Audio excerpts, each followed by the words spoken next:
So, as I said, I started a program called Healing Your Spiritual Wounds, and I wanted to share with you how I actually came to creating this program and sharing it with um, the general public. So, I'm going to touch on three areas: my ancestry, my family of origin, and some life decisions that I've made. Years ago, I was talking to my Uncle Paul, who is a minister, asking him how he came to become a minister because I knew he had gone to journalism school and was working as a journalist in one of the top three publications in the Chicago area. And he said to me, Jim, we were doomed from the start. We have chaplains in the Civil War, we have chaplains in the Revolutionary. And I have seen a graphic depiction of my family tree, and throughout the generations, there have been missionaries, ministers, and religious teachers. In fact, my grandparents on my mother's side, and this is a picture of them, Paul and Lucy Allen, met in the Middle East in the 20s and 30s when they were both single and missionaries in the Middle East. And my grandmother, she was a little 5'2", 100 pounds.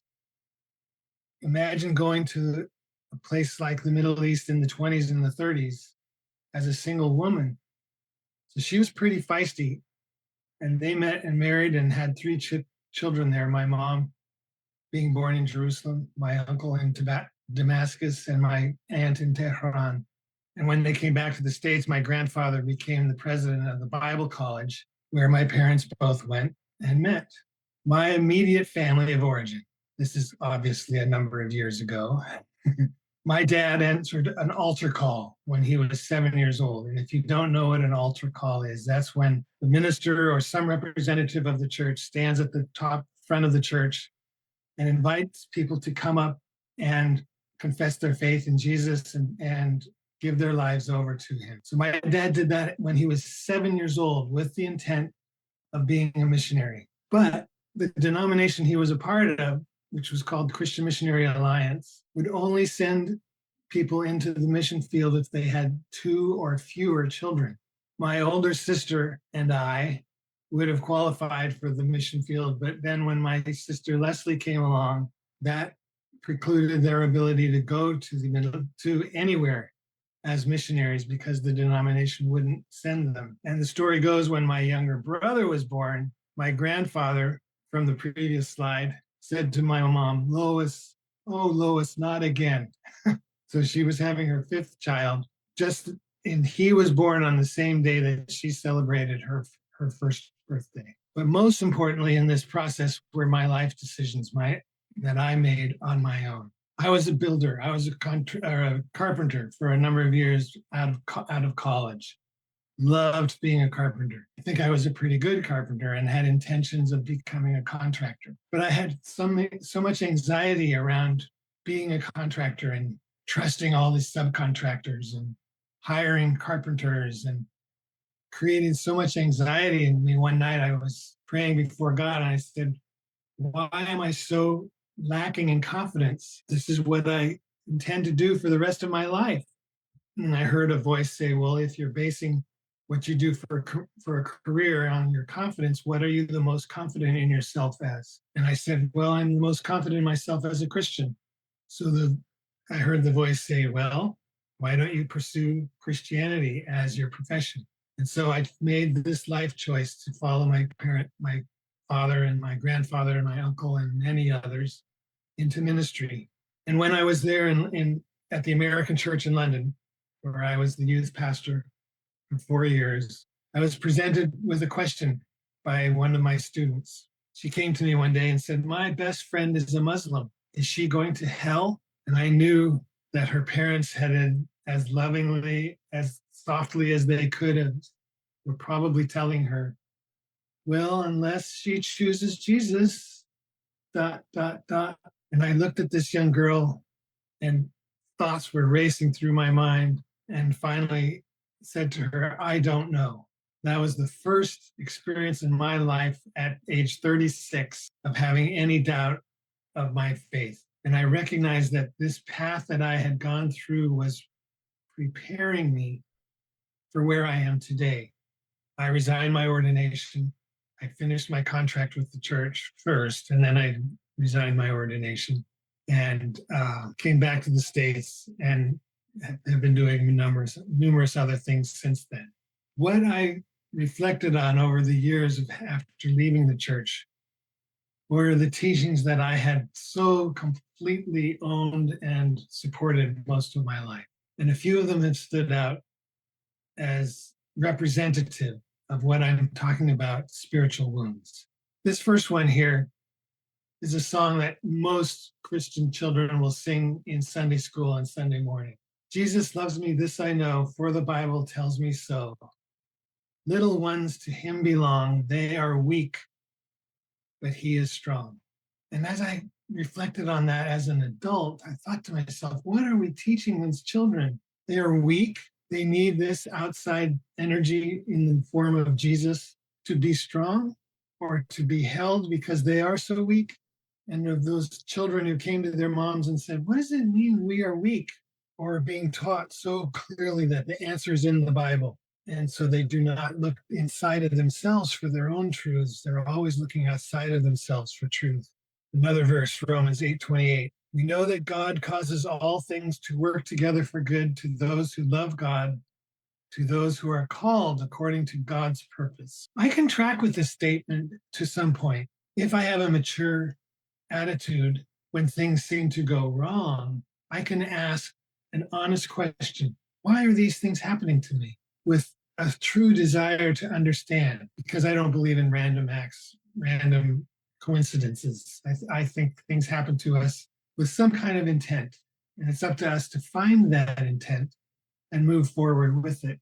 The problem is that over the years, the centuries, the millennia, in many places, this verse has been transformed and translated to say, we know that all things are good. And I couldn't find myself addressing the child who has been abused by a parent and saying, that's good. God's teaching you something. I couldn't stand before a woman who's being abused by a partner or a friend and say, that's good. God is providing you with a lesson here.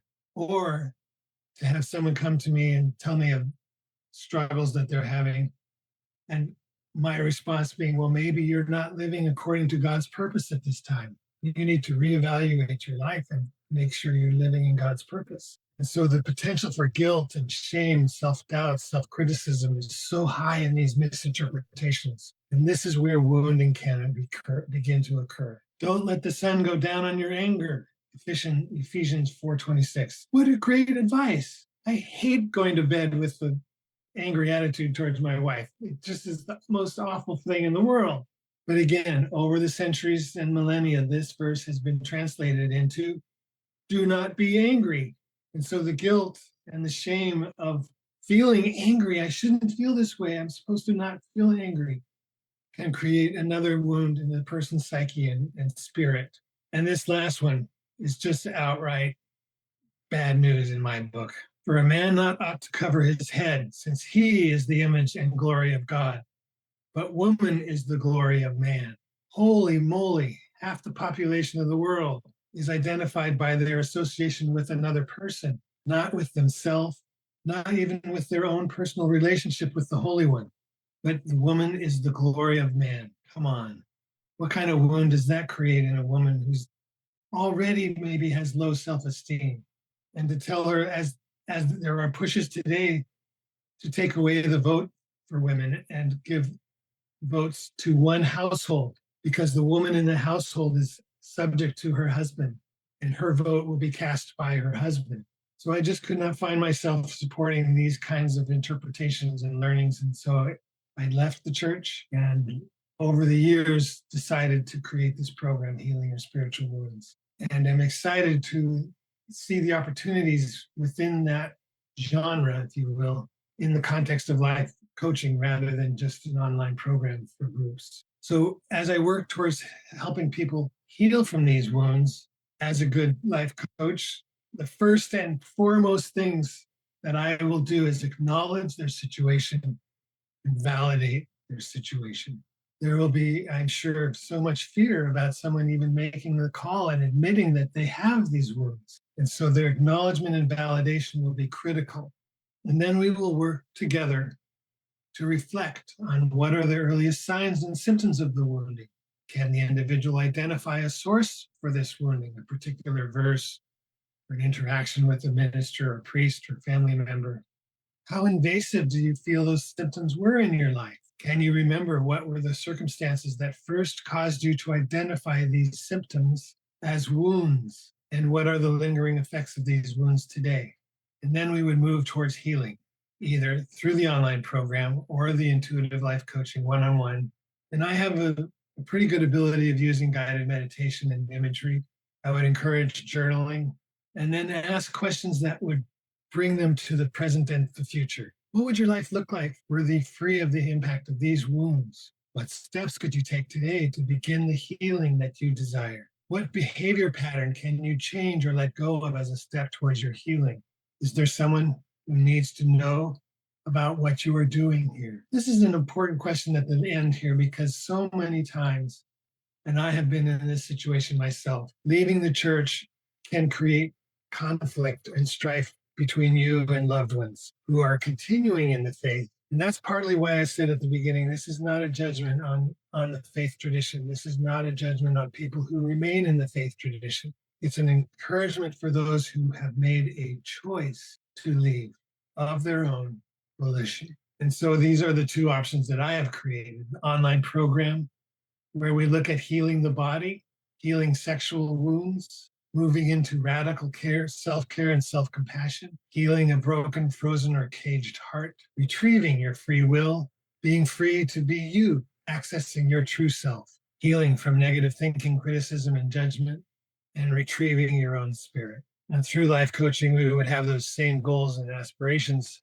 but they would be client directed as we agree each time we meet on what it is that we will talk about or address in that session that day. So that's an introduction to healing your spiritual wounds. I wanted to take the second part of this session to introduce you to a tool that I'm working on to use as part of my intuitive life coaching practice. And that is using the Kabbalistic tree of life and the light grid as a diagnostic tool for intuitive life coaches. The tree of life from the Kabbalistic tradition is made up of the roots, the trunk, and the branches. The roots at the bottom of the tree represent the day-to-day routines of the client.